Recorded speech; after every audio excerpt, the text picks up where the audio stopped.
అందరికీ నమస్కారం. నేను గీతాంజలి. శ్యామలా నవరాత్రులు ఈ 2026వ సంవత్సరంలో శ్యామలా నవరాత్రులు ఎప్పుడు రాబోతున్నాయి? ఈ నవరాత్రులు మనందరం జరుపుకోవచ్చా? ఒకవేళ చేసుకునేటట్టయితే ఏ విధంగా జరుపుకోవాలి? విధి విధానాలు ఏమిటి? నియమాలు ఎలా ఉంటాయి? అమ్మవారి ఆరాధన ఏ విధంగా చేయాలి? పెట్టవలసిన నైవేద్యాలు, అలాగే కొంతమందికి నవరాత్రులు కుదరని పక్షంలో ఎన్ని రోజులు పూజ చేసుకోవచ్చు?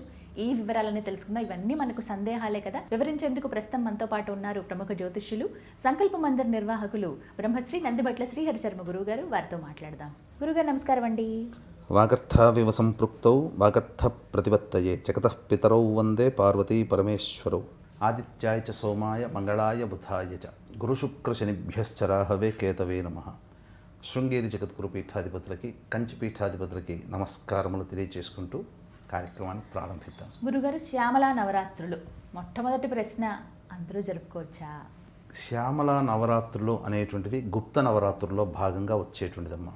అంటే మనకు మొత్తము సంవత్సరం మొత్తంలో మనకు 2 రకాల పద్ధతులలో నవరాత్రులు ఉంటాయి. మొత్తం 4 నవరాత్రులు.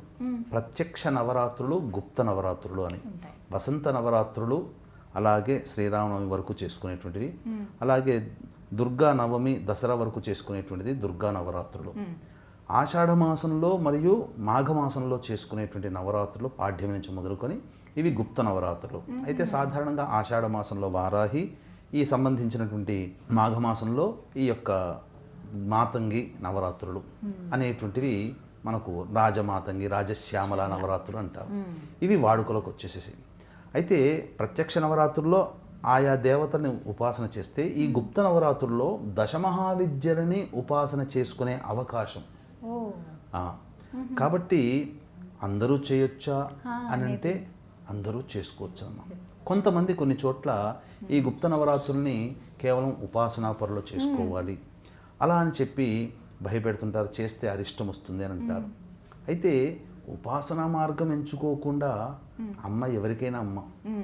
ఈ యొక్క సంబంధించినటువంటి దేవత శ్యామాదేవత అనేటువంటిది సాత్వికమైన దేవతగా కూడా మనం ఉపాసన చేయొచ్చు. పెద్దగా నియమాలు అనేటివి పాటించకుండా మనం నియంగా చక్కగా మనం షోడశోపచారము లేదా పంచోపచార విధానంగా మన యొక్క శక్తి కొలది చేసుకోవచ్చు. ఈ యొక్క అమ్మవారి యొక్క విశిష్టత చాలా గొప్పదమ్మ.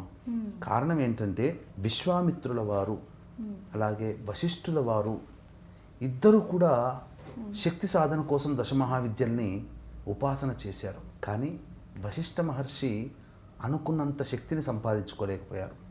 ఎక్కడో లోపం జరుగుతుంది అని చెప్పి ఆలోచించిన విశ్వామిత్రుడు ఈ గుప్త నవరాత్రులలో ఈ దశమహావిద్యని బాగా ఉపాసన చేసినటువంటి ఫలితం వల్ల సృష్టికి ప్రతిసృష్టి చేసేటువంటి శక్తి విశ్వామిత్రుల వారికి కలిగి విశ్వామిత్రులు విజయకేతనం ఎగరేశారు.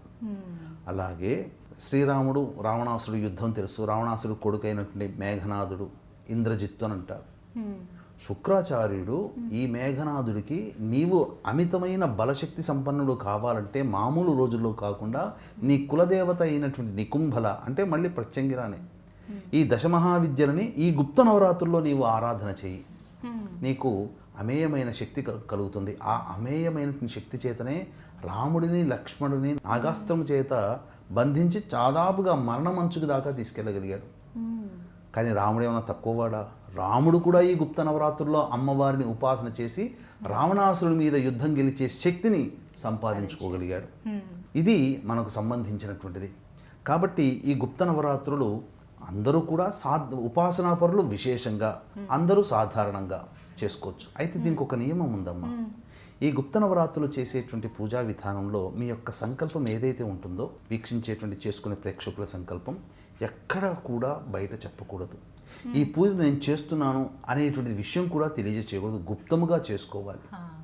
ఒకప్పుడు చిత్రపటాలు పెట్టుకునే ఆచారం లేదు. కేవలం కలశం మాత్రమే ఎవరికి వారు అందరికీ తెలిసే విధంగా ప్రత్యక్షంగా చేసుకునే వసంత నవరాత్రులు, దుర్గా నవరాత్రులు అయితే ఎవరికి వారు ఎవరికి చెప్పుకోకుండా వారి ఇంట్లో వారే లేదా ఏదైనా ఒక క్షేత్రానికి వెళ్ళో ఏదైనా ఒక అరణ్యానికి వెళ్ళో ఒక చెట్టు కిందనో కూర్చొని గుప్తముగా చేసుకొని శక్తిని పొందే నవరాత్రులు.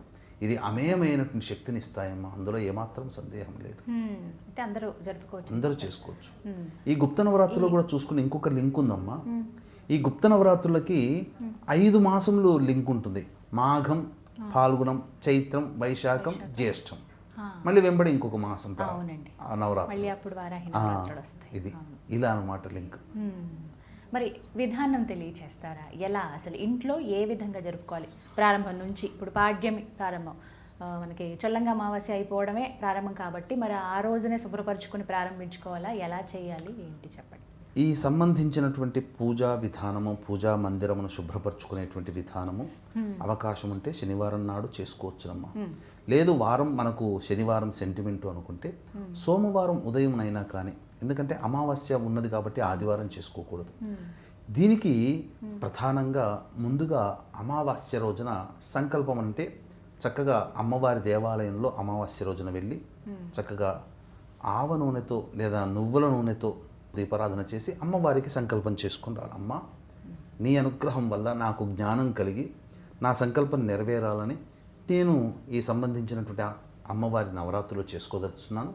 నాకు అనుగ్రహం ఇవ్వమ్మా, అనుజ్ఞ ఇవ్వు, అనుగ్రహించు, నాకు ఆ శక్తిని ప్రసాదించని అమ్మవారికి నమస్కారం చేసి వీలైతే కుంకుమార్చన లేదా అమ్మవారికి ఒక ఎర్రటి పుష్పమాల వేసేసి అమ్మవారికి పెట్టి ఇంటికి వచ్చేసి సోమవారం నాడున ఇల్లంతా కూడా శుభ్రపరచుకోవాలి.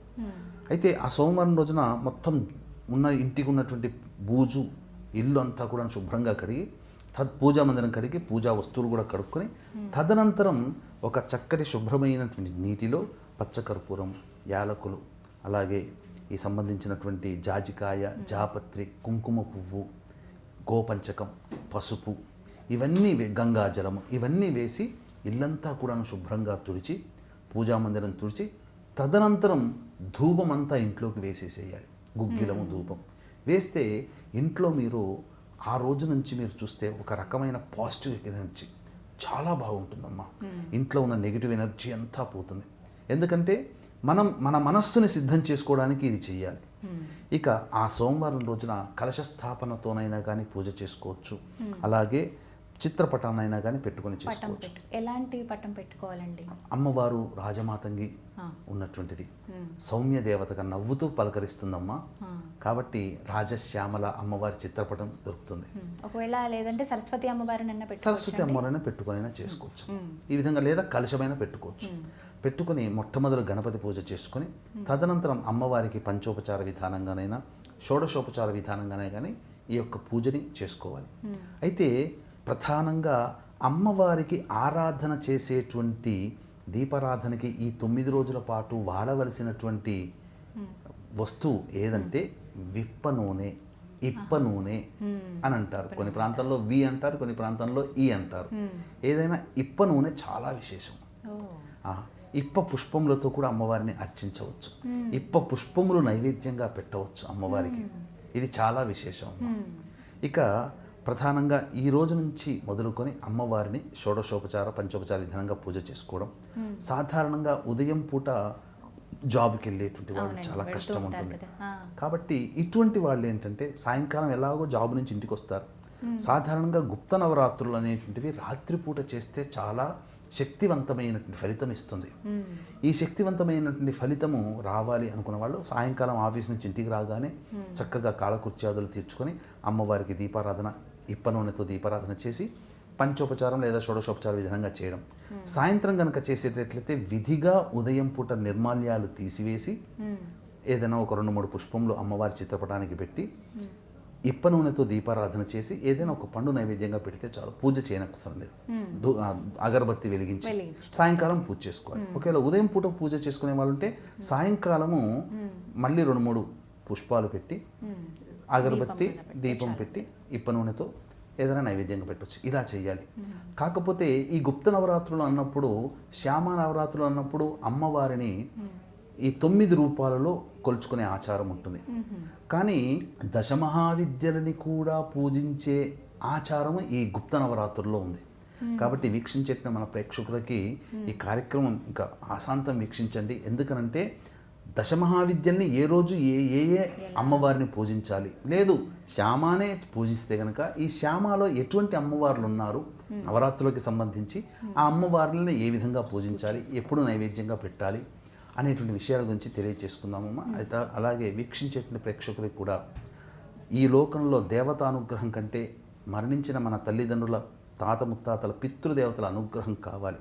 కాబట్టి ఇట్టి పితృదేవతల యొక్క అనుగ్రహం అందరికీ లభించాలనేటువంటి ఒక సదుద్దేశంతో మీరందరూ కూడా జనవరి 15 సంక్రాంతి రోజున పిండ ప్రదానము తర్పణాది కార్యక్రమాలు చేసుకోవాలి. వీలుండి చేసుకోలేని వాళ్ళు, అవకాశం లేకపోయినా ఎలాగో చేసుకోలేరు కాబట్టి మీ తరపున మన పీఠమాధ్వర్యంలో బ్రాహ్మణులని కర్తగా పెట్టి మహామహిమాన్విత కాశీ క్షేత్రంలో గంగా నదీ తీరాన సంక్రాంతి జనవరి 15, అలాగే పుష్య అమావాస్య జనవరి 18వ తేదీన పిండ ప్రదానము తర్పణాది కార్యక్రమాలు చేయించడం జరుగుతుంది. అలాగే ఆదివారం అమావాస్య ఉత్తరాషాఢ నక్షత్రం చాలా బలమైనటువంటి నక్షత్రం, బలమైన రోజు, మహత్యము కలిగినటువంటి రోజు. ఈ రోజున మీ జాతకరీత్యా కలుగు అన్ని రకాల సమస్యల నివారణకి సర్వదోష నివారణ పూజల హోమాలలో భాగంగా వారాహి, ప్రత్యంగిర, బగలాముఖి, రాజశ్యామల, రాజమాతంగి ఇలాంటి హోమాలు, శనీశ్వర, అలాగే సుదర్శన, రుద్ర, కాలభైరవ, మృత్యుంజయ, లక్ష్మీ హోమాది కార్యక్రమాలు జరిపించి శక్తిపాతం చేసిన కరుంగలి మాల ఇవ్వడం జరుగుతుంది. ఈ కార్యక్రమంలో నమోదు చేసుకోవడానికి జనవరి 18వ తారీఖు సాయంత్రం 6 గంటల లోపల చేసుకోవచ్చు. సాయంత్రం 7 గంటలకు ప్రారంభమవుతుంది. అలాగే మన కుటుంబంలో ఎన్ని పనులు అనుకున్నా కాలేదు అని అంటే అవన్నీ కూడాను మన పితృదేవతల ఆత్మ మోక్షాన్ని పొందకపోవడం, తండ్రి వైపు 6 తరాలు, తల్లి వైపు 3 తరాలలో దుర్మరణాలు కనుకుంటే అది పంచశాపాలు అని అంటారు. స్త్రీ శాపము, గురుశాపము, దైవశాపం, సర్పశాపం, పితృశాపం. ఈ శాపాల నివృత్తికి భీష్మ ఏకాదశి 29వ తారీఖు రోజున ఈ సంబంధించినటువంటి పంచశాప నివృత్తి హోమాది కార్యక్రమాలు జరిపించడం జరుగుతుంది. ఒకవేళ ప్రత్యక్షంగా రాకపోతే బ్రాహ్మణుని కర్తగా పెట్టి చేయించడం జరుగుతుంది. 28వ తారీఖు లోపల ఈ కార్యక్రమంలో మీరు గోత్రనామాదులు నమోదు చేసుకోవచ్చు. ఇక ఈ యొక్క సంబంధించినటువంటి ప్రధానంగా ఉత్తరాషాఢ నక్షత్రంతో ప్రారంభమవుతుంది మా గుప్త నవరాత్రులు. మీకు నవగ్రహాలలో రవి ప్రధానమైన గ్రహం. ఈ మాతంగి దేవతకి సంబంధించినటువంటి నవగ్రహాల్లో ప్రతి గ్రహానికి అంతరిక్ష దేవత ఉంటుంది. ఉదాహరణకి కుజుడికి అధిదేవత సుబ్రహ్మణ్య స్వామి, అంతరిక్ష దేవత బగళాముఖి. ఇలా గురువుకి అధిదేవత ఈశ్వరుడు, అంతరిక్ష దేవత తారాదేవి. ఇలా ఒక్కొక్క గ్రహానికి ఒక దేవత, మళ్ళీ దశమహావిద్యల్లో అంతరిక్ష దేవతలు ఉంటారు. అలాగే ఈ రవిగ్రహానికి రుద్రుడు అధిపతి అయితే ఆ యొక్క రవిగ్రహానికి అంతరిక్ష దేవత ఈ యొక్క శ్యామ. పైగా సూర్యుడికి సంబంధించినటువంటి నక్షత్రంతో వచ్చింది కాబట్టి మహా విశేషమైనటువంటి పండుగలు ఈ గుప్త నవరాత్రులు. కాబట్టి గుప్త నవరాత్రుల్లో చక్కగా అందరూ ఆచరించవచ్చు. కనీసం ఏమీ లేకపోయినా మన చెప్పేటువంటి ఒక మంత్రం ఉంది. అదేంటంటే ఓం మహాదేవ్యై చ విద్మహే ఉచ్చిష్ట చాండాల్యై చ ధీమహి తన్నో దేవీ ప్రచోదయాత్, లేదా ఓం మాతంగ్యై చ విద్మహే ఉచ్చిష్ట చాండాల్యై చ ధీమహి తన్నో దేవీ ప్రచోదయాత్. ఈ యొక్క మంత్రాన్ని ప్రతిరోజు ఒక 1000 సార్లు, ఎక్కడ ఉన్న దీనికి నియమం లేదు. పూజా గదిలోనే కూర్చొని చెయ్యాలని నియమం ఏం లేదు. మనం నడుస్తున్నా, పోతున్నా, వస్తున్నా ఒక్క ఆశౌచము తప్ప మిగతా ఏ సమయంలో ఎక్కడ ఉన్నా తింటూనైనా కానీ మనస్సు చేసుకోవచ్చు. ఆ బాత్రూమ్కి వెళ్ళాల్సి వస్తే తప్ప మిగతా సమయంలో చేసుకోవచ్చు, మననం చేసుకోవచ్చు అమ్మ, తప్పు లేదు ఈ మంత్రానికి. ఇక మనం ఇప్పుడు చెప్పుకున్నట్టుగా ఈ 9 రోజుల పాటు 9 దశమహావిద్యలు చేయాలని అనుకున్నాం కదా. అలాగే 9 రకాల మాతంగి దేవతలు. అయితే ఎప్పుడు ప్రారంభం చేయాలి? 19వ తారీఖు రోజున ప్రారంభం అవుతుంది. 19వ తారీఖు నుంచి ప్రారంభమై 27వ తారీఖు వరకు కూడా ఈ సంబంధించినటువంటి నవరాత్రులు. కానీ 27వ తారీఖు ఉద్వాసన చెప్పడానికి వీలు లేదు. 27 మంగళవారం అయింది కాబట్టి 28వ తారీఖు రోజున ఉద్వాసన చెప్పాలి ఈ 9 రోజుల పాటు. అయితే మొట్టమొదటి రోజున మనం కాళీ రూపంలో అమ్మవారిని పూజించాలి దశమహావిద్యల్లో భాగంగా. ఇక ఈ సంబంధించినటువంటి శ్యామ నవరాత్రుల్లో లఘుశ్యామల రూపంగా పూజించాలి. అమ్మవారికి నలుపు రంగు వస్త్రము, నలుపు రంగుది గాజులు నైవేద్యంగా పెట్టాలి, అమ్మవారికి ఇవ్వాలి. ఇక సంబంధించినటువంటిది 2వ రోజు తారాదేవి. ఇక ఈ 2వ రోజున వాగ్వాదిని శ్యామలు, దశమహావిద్యల్లో తారాదేవి అయితే శ్యామాదేవి యొక్క అలంకారాలలో వాగ్వాదిని శ్యామల రూపంలో అమ్మవారిని కొలవాలి. అలాగే ఈ రోజున నీలం రంగు పుష్పాలతో అర్చించడం, నీలం రంగు బట్ట, గాజులు అమ్మవారికి పెట్టడం చేయాలి. ఇక 3వ రోజు అమ్మవారిని త్రిపుర సుందరి రూపంలో, దశమహావిద్యల్లో 3వ త్రిపుర సుందరి రూపంలో అమ్మవారిని కొలవాలి. అలాగే నకుల శ్యామల అనే రూపంలో శ్యామాదేవి యొక్క అలంకారాల్లో ఈ విధంగా భావన చేసుకొని పూజ చేయాలి. ఈ రోజున ఆకుపచ్చ రంగులో అమ్మవారికి వస్త్రము గాజులు సమర్పించాలి. బొట్టు కూడా ఆకుపచ్చ ధరించి చేస్తే మంచిది. ఇంకొక విషయం అమ్మ, ఈ యొక్క 9 రోజుల పాటు కూడా ఆకుపచ్చ బొట్టుని గనక ధరిస్తే కుబేర కుంకుమ అని అంటున్నారు కదా, అది ధరించి చేస్తే అమ్మవారికి చాలా విశేషం. ఇక అమ్మవారికి ఆసనంగా ఆకుపచ్చ ఆసనం ధరిస్తే మొత్తము 9 రోజుల పాటు ఆకుపచ్చ వస్త్రాలు ధరించాలి. తరువాత అమ్మవారికి జపం చేసేటప్పుడు ఏ విధంగా చెయ్యాలనేటువంటిది మనకు ఆఖరిలో తెలియజేస్తాం. ఇక 4వ రోజు భువనేశ్వరి దేవి యొక్క అమ్మవారి రూపం దశమహావిద్యల్లో ఈ యొక్క శ్యామ రూపంలో, హసంతి శ్యామల రూపంలో మనం అమ్మవారిని కొలవాలి. వంకాయ కలర్, వంకాయ ఇప్పుడు మీరు వేసుకున్నారు కదా చీర, ఆ కలర్ రూపంలో అమ్మవారికి చీర గాజులు అమ్మవారికి పెట్టాలి. ఇక 5వ రోజు అమ్మవారిని దశమహావిద్యల్లో భాగంగా చిన్నమస్త అనేటువంటి దేవీ రూపంలో కొలవాలి. ఇక శ్యామ సంబంధించి చూసుకుంటే స్వరసిద్ధి లేదా సరస్వతి, ఈరోజే వసంత పంచమి కాబట్టి ఈ రోజున అమ్మవారికి తెల్లటి పుష్పాలతోనైనా అన్ని రంగుల పుష్పాలతోనైనా కానీ అమ్మవారికి అర్చన చేయాలి. తెల్ల రంగు జాకెట్ పీసు వస్త్రం, అమ్మవారికి తెల్లటి గాజులు సమర్పించాలి. ఇక 6వ రోజు అనేటువంటిది త్రిపుర భైరవి, దశమహావిద్యల్లో త్రిపుర భైరవి రూపంలో అమ్మవారిని కొలవాలి. ఇక ఈ అమ్మవారిని శ్యామ నవరాత్రుల్లో వీణాశ్యామలగా అమ్మవారిని కొలవాలి. ఇక ఈ అమ్మవారికి సంబంధించి ఎరుపు రంగు వస్త్రము, ఎరుపు రంగు గాజులు, ఎరుపు రంగు కుంకుమతో అర్చన చేయాలి. ఇది చెప్పబడినటువంటిది. ఇక 7వ రోజు దశమహావిద్యల్లో అమ్మవారిని ధూమావతి రూపంలో అమ్మవారిని కొలవాలి. ఈ సంబంధించినటువంటి అమ్మవారికి శ్యామల అమ్మవారికి శారికా శ్యామల రూపంలో కొలవాలి. ఈ రోజున ప్రధానంగా గచ్చకాయ రంగు కలర్లో, యాష్ కలర్ అంటారు, ఆ రంగు వస్త్రము, ఆ రంగు గాజులు అమ్మవారికి సమర్పించాలి. ఇక 8వ రోజు అమ్మవారికి దశమహావిద్యల్లో బగళాముఖి అమ్మవారి రూపంలో కొలవాలి. ఇక ఈ 8వ రోజున అమ్మవారిని శ్యామ నవరాత్రుల్లో శుకశ్యామలగా కూడా కొలవాలి. కొలిసిన తర్వాత పసుపు రంగు వస్త్రము, పసుపు రంగు గాజులు, పసుపుతో అర్చన చేయాలి. ఇది విశేషం. పసుపు రంగు పూలతో అర్చన చేయాలి. ఇక 9వదైనటువంటిది చూసుకున్నట్టయితే ప్రధానంగా రాజమాతంగి అనేటువంటి రూపంలో కొలవాలమ్మా. ఇది విశేషంగా చెప్పబడినటువంటిది. ఇక ఈ అమ్మవారికి సంబంధించి ఆకుపచ్చ రంగు, ఆకుపచ్చ వస్త్రము, ఆకుపచ్చ గాజులు. కమలాత్మిక అమ్మవారు దశమహావిద్యలో ఆఖరిది 10వ రోజు బుధవారం 28వ తారీఖు రోజున ఈ యొక్క కమలాత్మిక అమ్మవారి రూపంలో కొలవాలి. ఇక అమ్మవారిని ప్రధానంగా రాజశ్యామలగా రూపంగానైనా కానీ కొలవచ్చు, లేదా అమ్మవారిని మాతంగి రూపంలోనైనా కానీ కొలవచ్చు ఈ రోజున. ఈ విధంగా అమ్మవారికి సంబంధించినటువంటి విధి విధానం ఆచరించాలి అని చెప్పవచ్చమ్మా. నైవేద్యం ఏం సమర్పించాలండి అమ్మవారికి? ప్రధానంగా అమ్మవారికి ఇప్పపూలు అంటే చాలా విశిష్టం. ఇప్పపూలు నైవేద్యంగా పెట్టవచ్చు, బెల్లం పాయసం నైవేద్యంగా పెట్టవచ్చు, అల్లం గారెలు, మినపగారెలు నైవేద్యంగా పెట్టవచ్చు, అరటి పళ్ళు నైవేద్యంగా పెట్టవచ్చు, ఆవు పాలు నైవేద్యంగా పెట్టవచ్చు, అలాగే పులిహోర కూడా నైవేద్యంగా పెట్టవచ్చు అమ్మా. అందులో సందేహం లేదు.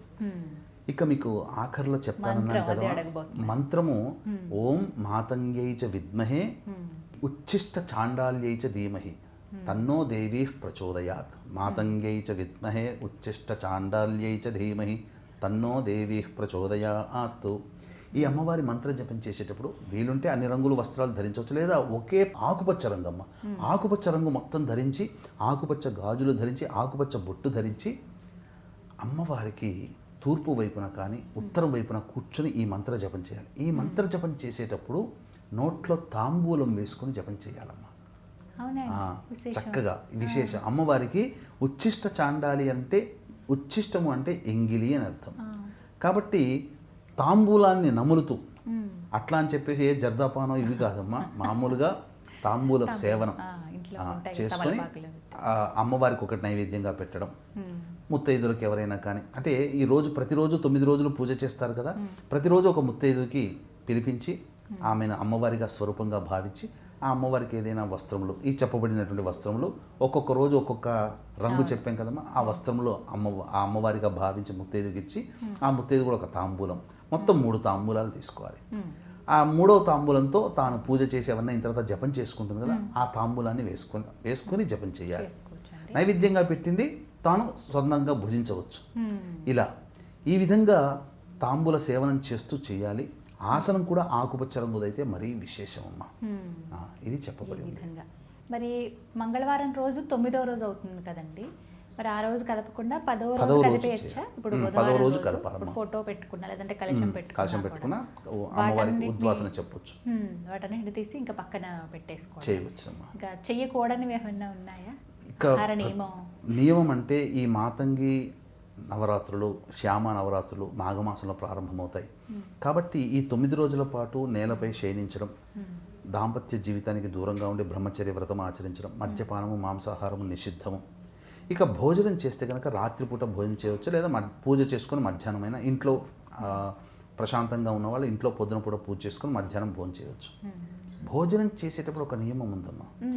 ఈ భోజనం అంతా అయిన తర్వాత ఆఖరిన మజ్జిగ అన్నం పెట్టుకుంటాం కదా, ఆ ఆఖరి ముద్దని అమ్మవారికి నైవేద్యంగా పెట్టాలి. ఒక పక్కన ఆఖరి ముద్ద ఉచ్చిష్టం కాబట్టి, ఎంగిలి కాబట్టి అది నైవేద్యంగా పెట్టాలి. అలాగే 9 రోజులు కుదరని వాళ్ళు ఉంటారండి, మాకు ఇబ్బంది అండి చేయలేకపోతున్నాము, మరి చివరి 3 రోజుల లేకపోతే ఎలా చేయాలి ఒకవేళ చేస్తే కనుక? మొదటి 3 రోజులు చేసుకున్నా విశేషమే, చివరి 3 రోజులు చేసుకున్న విశేషమే, 7 రోజులు చేసుకున్న విశేషమే, 5 రోజులు చేసుకున్న విశేషమే. కాకపోతే ఆఖరిది అయినటువంటి దశమి రోజునైనా కానీ అన్ని రూపాలుగానే చేసుకోవచ్చు, కాకపోతే చేసుకోవచ్చు అమ్మా. 9 రోజులు చేసుకుంటే చాలా మంచిది. అమ్మవారికి ఈ యొక్క పూజ చేయడం వల్లనమ్మా, అంటే పూర్వము దీనికి ఒక కథ ఉంది. ఒక స్త్రీ శృంగి అనేటువంటి మహర్షి దగ్గరికి వచ్చి తన గోడునంతా వెళ్ళబోసుకుంది. నా భర్త పరాయి స్త్రీలోలుడైపోయాడు, జూదం ఆడుతుంటాడు, అన్ని రకాల వ్యసనాలు ఉన్నాయి, దాన ధర్మాది కార్యక్రమాలు చేయడు, బ్రాహ్మణులను ఓర్చడు, సాధువులని ఇష్టం వచ్చినట్టు తూలనాడుతాడు, కొడతాడు. కానీ పతియే ప్రత్యక్ష దైవం, నా భర్తని విడిచి నేను ఉండలేను, నా భర్త నాకు కావాలి, కానీ నా భర్తలో మార్పు రావాలి, ఏం చెయ్యాలి అని అంటే అప్పుడు ఆ శృంగి ఆమె సంబంధించినటువంటి వృత్తాంతం అంతా విన్న తర్వాత ఆమెకు ఈ యొక్క గుప్త నవరాత్రులు అనేటువంటిది ఉపదేశం చేయడం, ఈ యొక్క గుప్త నవరాత్రులు చక్కగా ఆచరించినటువంటి కారణం చేత భర్త అన్ని రకాల వ్యసనం నుంచి బయటపడ్డాడు.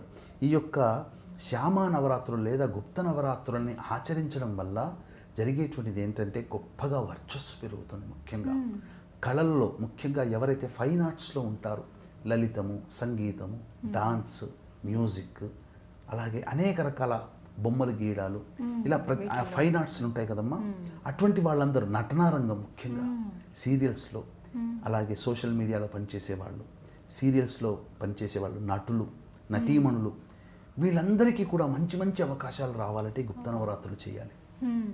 అన్నిటి కూడా అంటే సంగీత కళలకి అధిపతి ఈ అమ్మవారు. ఇటువంటి వాళ్ళు ఉద్యోగం అభివృద్ధి కావాలనుకునే వాళ్ళు, ఉద్యోగం కావాలనుకునే వాళ్ళు, పదవిని కావాలనుకునేటువంటి వాళ్ళు, ధనాన్ని కావాలనుకునేటువంటి వాళ్ళు, ముఖ్యంగా ఈ శ్యామ నవరాత్రులు చేయడం వల్ల మన శరీరంలో ఉన్నటువంటి వాత, పిత్త, కఫ త్రిదోషాలు తొలగిపోతాయి. కాబట్టి అందరూ చేయవచ్చు. విశేషంగా ఇప్పుడు చెప్పినటువంటి వృత్తుల్లో ఉన్నవాళ్ళు విశేషంగా చేయవచ్చు. ప్రధానంగా ఈ అమ్మవారి యొక్క అనుగ్రహం గనక పొందితే సభావశీకరణ. అసలు మీరు చూశారనంటే ఒక వ్యక్తి మాట్లాడుతూ ఉంటుంటే ఇంకా వినాలని అనిపిస్తుంటుంది కొంతమంది. అలా కారణం ఏంటంటే వాళ్ళందరూ కూడా ఆ అమ్మవారిని సిద్ధించుకున్నారు. చెప్తున్నా కొద్దీ ఆశువుగా టకటక మాటల్లో ఎక్కడ కూడా ఆగకుండా వస్తున్నాయంటే ఆ అమ్మవారి యొక్క అనుగ్రహం పొందిన వాళ్ళు. అట్లానే లేదమ్మా, లలిత అమ్మవారి అనుగ్రహం. ఎక్కడైనా ప్రసంగాలు చాలా చక్కగా చేస్తుంటారు చూడండి, వాళ్ళందరికీ ఈ యొక్క శ్యామ అమ్మవారి యొక్క అనుగ్రహం ఉంటేనే అలా వాక్కు ప్రవాహంలా ఉంటుంది.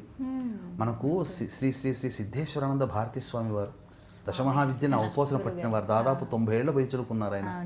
ఆయన ఎంత ఉపాసన, ఆయన ఇట్లా కూర్చొని చెప్తున్నాడు అని అంటే అలా మంత్రం వేసి కూర్చున్నట్టే. చాగంటి వారైనా, గరికపాటి వారైనా ఆ అమ్మవారిని అనుగ్రహం పొందారమ్మా. శ్యామ అమ్మవారి అనుగ్రహం పొందారు కాబట్టే అలా సభల మీద కూర్చున్నారంటే, మైక్ దగ్గర పెట్టారంటే అయిపోయేంత వరకు సినిమాకైనా కానీ మధ్యలో బ్రేక్ ఇస్తే వెళ్తారేమో కానీ వాళ్ళ ప్రసంగాల్లో అసలు బ్రేక్ ఉండదు, వింటూనే ఉంటారు గంటల కొద్దైనా కానీ.